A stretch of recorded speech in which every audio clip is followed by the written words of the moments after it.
वचन से विश्वास और विश्वास से चमत्कार। चमत्कार क्या है?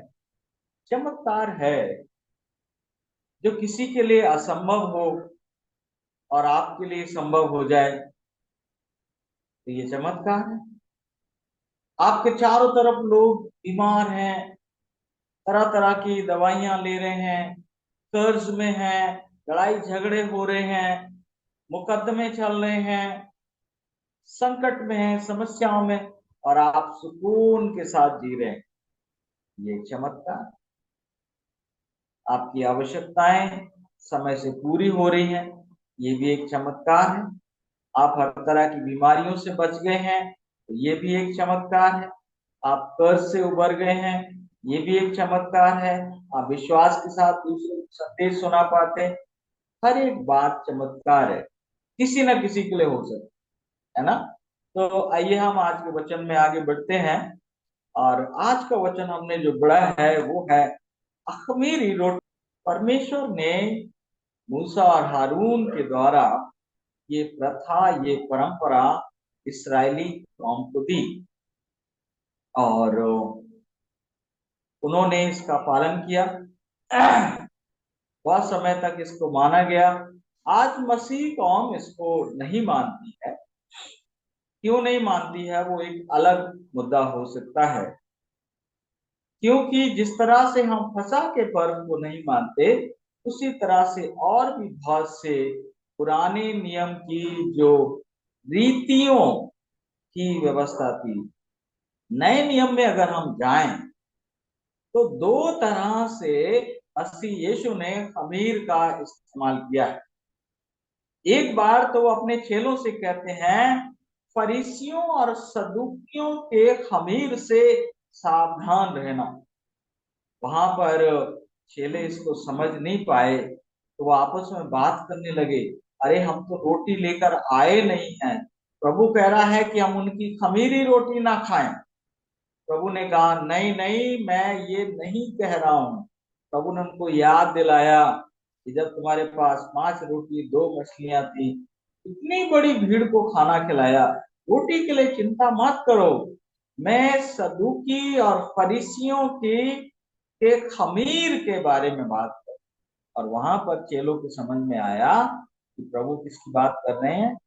उनके फरीसी और सदूकी लोगों का जो आचरण है, जो उनकी शिक्षाएं हैं, जो उनकी गलत धारणाएं हैं, जो उनका गलत प्रभाव है, जो उनका गलत असर है, प्रभु कह रहे हैं तुम उनके बीच में जाना, लेकिन उनका असर अपने ऊपर मत होने देना। ये बात तो बताई गई है खमीर को, खमीर के बारे में, कि जब हम दूसरों का खमीर जो है वो हमारे ऊपर हावी ना हो। दूसरी बार प्रभु ने इसको इस्तेमाल किया है। उन्होंने कहा है कि परमेश्वर का राज्य खमीर के समान है। थोड़ा सा खमीर एक स्त्री ने 3 पसेरी आटे में मिलाया और पूरा आटा खमीरी आटा हो गया। खमीर जो होता है एक वो पदार्थ होता है, इसको अंग्रेजी में ईस्ट कहा जाता है, और इसको जब हम आटे में मिलाते तो आटा फूल जाता है, और वो रोटी फिर अखमीरी रोटी कहलाती है। प्रभु भोज में जो रोटी खाई जाती है वो अखमीरी होती है। वो फूलता नहीं है वो आटा, उसको इस तरह से बनाया जाता है कि वो आटा फूलता नहीं, वो रोटी फूलती नहीं है, अखमीरी रोटी कहलाती है। तो यहाँ पर 2 तरह से प्रभु यीशु मसीह ने बताया है। और हम पहली बात करें सदूकी और फरीसियों का खमीर, प्रभु यीशु मसीह क्या कहना चाह रहे हैं? यहाँ पर वचन क्या कहना चाह रहा है कि मेरे बेटे और बेटियों, दुनिया का रंग तुम्हारे ऊपर ना आने दें। दुनिया के गलत खान पान, दुनिया की गलत परंपराएं, दुनिया के गलत वातावरण, दुनिया की गलत सोच, गलत रहन सहन का तुम्हारे ऊपर प्रभाव ना हो। हर साल इसको 7 दिन के लिए इस्राएली लोग मनाते थे। उनको ये बताया गया था इस पर्व के माध्यम से कि तुम जिन जातियों के बीच में जा रहे हो, जिन लोगों के बीच में जा रहे हो, उनकी परंपराएं, उनके रहन सहन, उनकी धर्म विधियां तुम्हारे ऊपर असर ना करें। तुम्हारा सुरक्षा कवच बहुत स्ट्रांग होना चाहिए। और यही संदेश मेरे और आपके लिए। लेकिन उसका मतलब ये नहीं है कि पौलुस शराबियों के बीच में जाके शराब पीने लगा। मसीह यीशु हमारा प्रभु, उसको पापियों, वैश्यों, चुंगी लेने वालों का मित्र कहा गया है। लेकिन क्या उसने वो काम करे? नहीं।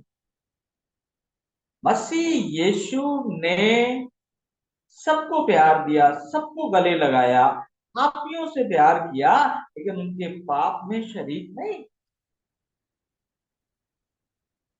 तो पहला पाठ है वो बहुत ही जरूरी है। गौर से सुनिए, दोहराने का प्रयास करो।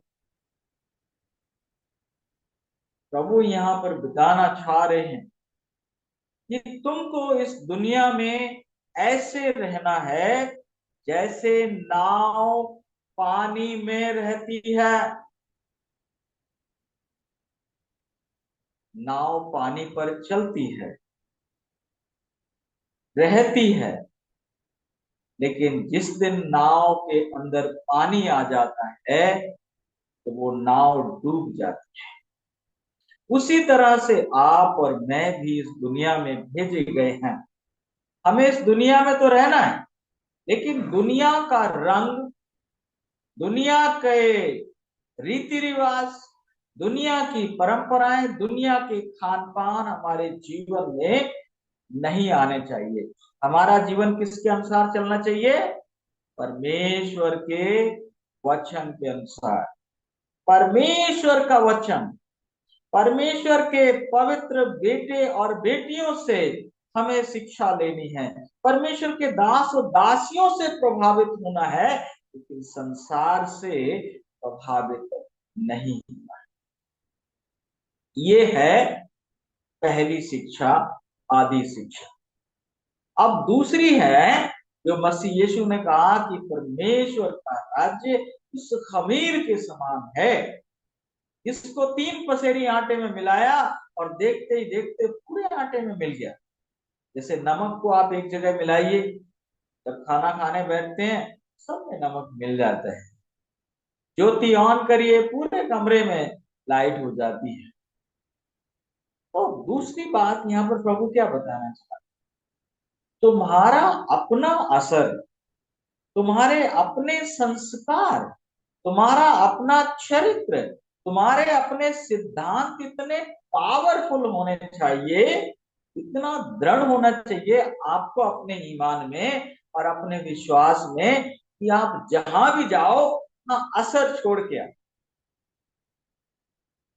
जहां भी जाओ वहां पर अपना असर छोड़कर आओ। ये दो बातें, खुद को बचाओ संसार से और संसार को बचाओ परमेश्वर की खमीर से, पवित्र खमीर से, पवित्रता से। और ये दोनों बातें बहुत जरूरी।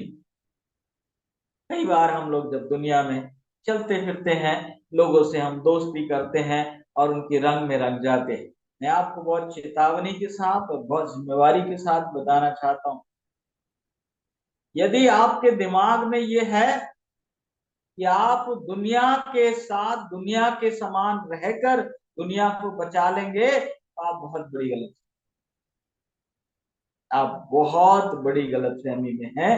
और इस संदेश को कोई भी सुनता है और ये सोचता है कि मैं दुनिया की गलत लोगों से दोस्ती करके उन्हें बचा लूंगा, ऐसा कभी नहीं, ऐसा कभी नहीं। लोग आपके समान तब बनना चाहेंगे जब आप उनसे बेहतर होंगे। अगर आप भी उनके समान हैं, वो गाली देते हैं आप भी गाली देते हैं, तो कोई क्यों बनेगा आपके समान? वो तो ऑलरेडी आप उनके समान है। वो चुगली करते हैं आप भी करते हैं, वो निंदा बुराई आलोचना करते हैं आप भी करते हैं, वो नकारात्मक बातें करते हैं आप भी करते हैं। तो कौन किसको बचा रहा है? कोई किसी को नहीं बचा रहा, दोनों डूब रहे। पहला विचार कि दुनिया का असर हमारे ऊपर नहीं आना चाहिए। दूसरा विचार, दुनिया को हमें अपने रंग में रंगना है। आने वाले समय में आपको बताऊंगा, हमारे देश में और दुनिया में कई जगह कुछ जनजातियों को सुरक्षित रखा गया है। आज भी वो जंगली हिसाब से रहते हैं और वहां पर ये बीमारियां नहीं है जो आपके और मेरे जीवन में। आज भी जो लोग लोमा यूनिवर्सिटी, जहां हमारा अपना कैंपस है अमेरिका में, वहां के लोगों की उम्र आज भी बाकी लोगों से ज्यादा जीते हैं। दुनिया में 5 ब्लू जोन्स हैं, ब्लू जोन्स हैं, और वहां के लोग स्वस्थ हैं। उनको इस तरह की बीमारियां नहीं है, इस तरह की तकलीफें नहीं है इस तरह की दुनिया के लोगों को। जापान में ऐसे लोग हैं, अमेरिका में ऐसे लोग हैं, और भी कई जगह हैं। आने वाले समय में आपको बताऊं, एक अमीर से जो मैं और आप सीखते हैं वो क्या है? प्योरिटी।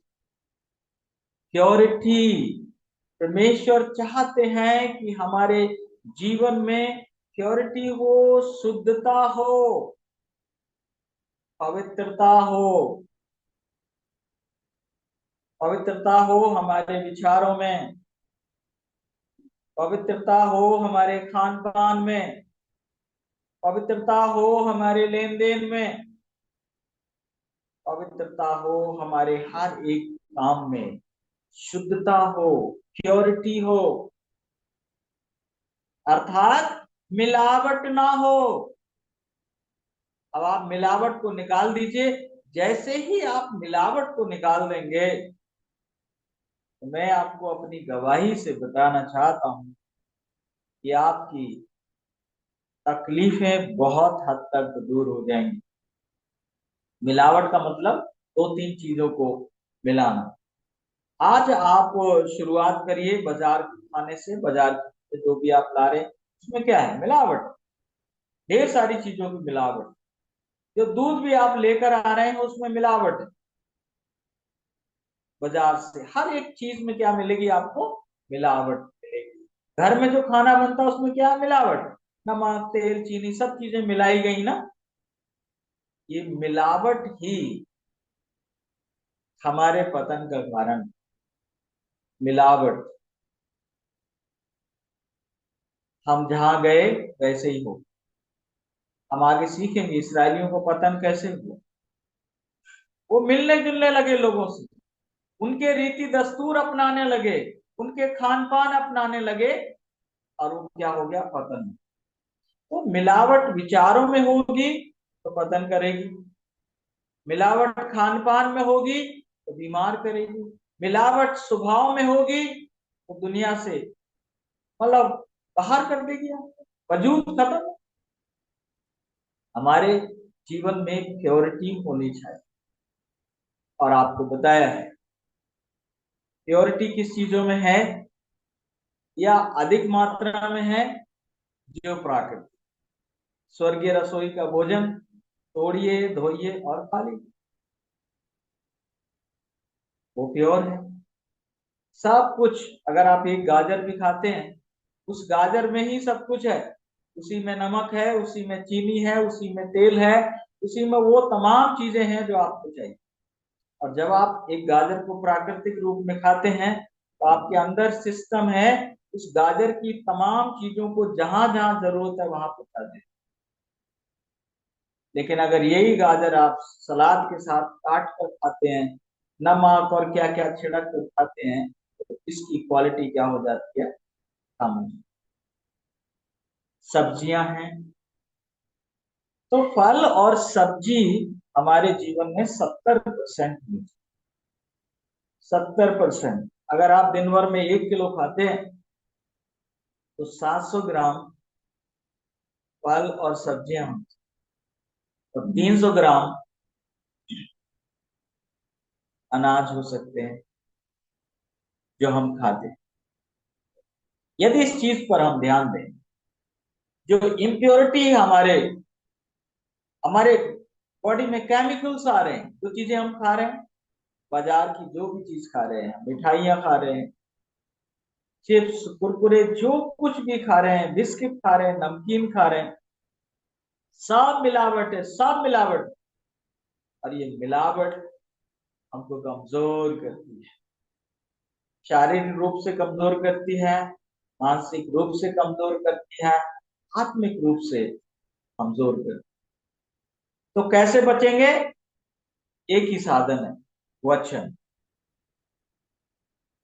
वचन में जाएं और पहले मानसिक मिलावट से बचें। जब तक मानसिक मिलावट से नहीं हम बचेंगे तब तक बाकी मिलावट से हम नहीं बचेंगे।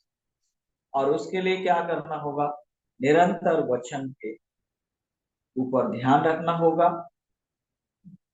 और प्रार्थना में जीवन बिताना। हर पल चलते फिरते कोई भी समस्या सामने आ रही है, प्रभु मार्गदर्शन कीजिए, मैं यहाँ पर किस तरह से अपने आप को बचा सकूं।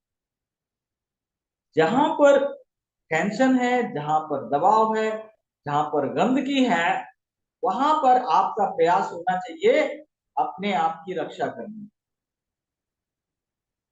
और जहां पर नॉर्मल वातावरण है, जहां पर सुकून है, सामान्य रूप से लोग उठ रहे हैं, बैठ रहे हैं, बातचीत कर रहे हैं, वहां आपका प्रयास होना चाहिए कि आप अपनी गवाही के द्वारा, अपनी वाणी के द्वारा, अपने विचारों के द्वारा, अपने आचरण के द्वारा उनको आप प्रभावित करें।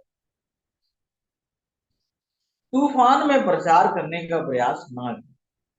जहां पर गड़बड़ी चल रही है वहां अपनी रक्षा करें और जल्दी से निकलें।